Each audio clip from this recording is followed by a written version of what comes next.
presenting Timon and Hamlet. This video will show a clever couple of puzzles having to do with the starting pages of Timon of Athens and Hamlet. Timon of Athens begins on page 80. The page facing that page is obviously going to be 81. Look at this.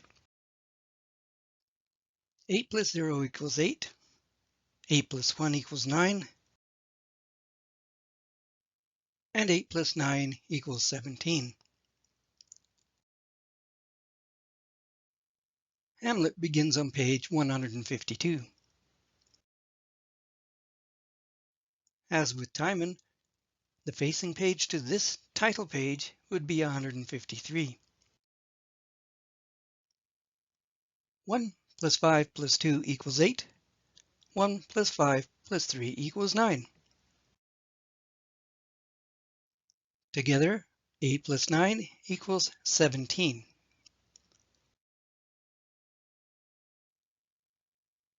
Now, what are the odds that the two most autobiographical plays in the canon, Timon of Athens and Hamlet, begin on pages where the digits for the two-page spreads add up to 17?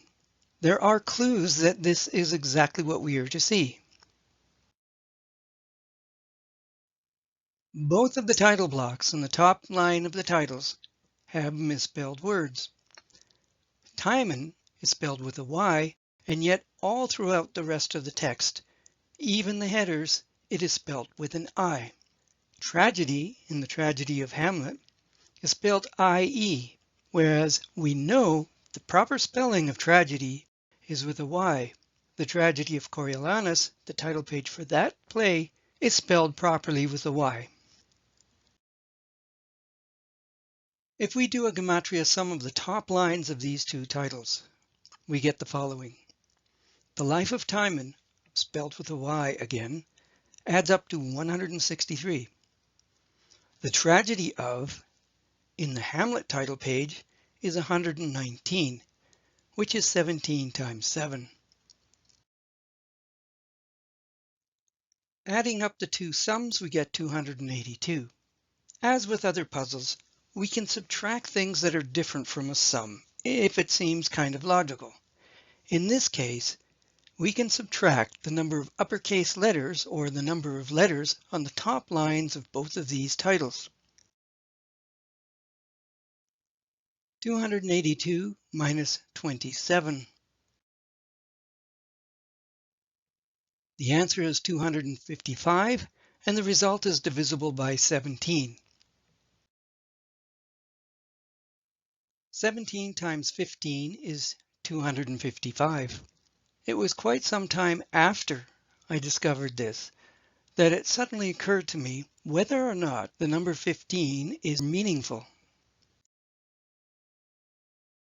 Hamlet is the 15th play listed in the right-hand column of the catalog of plays.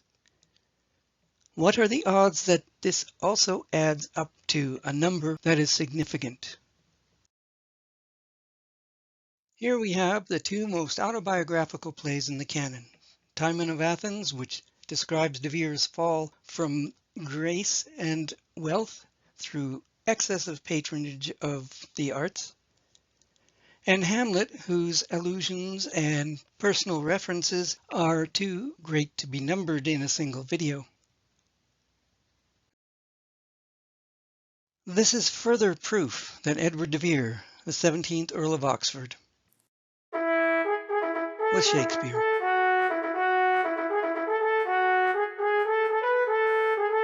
Thanks for watching. Stay safe.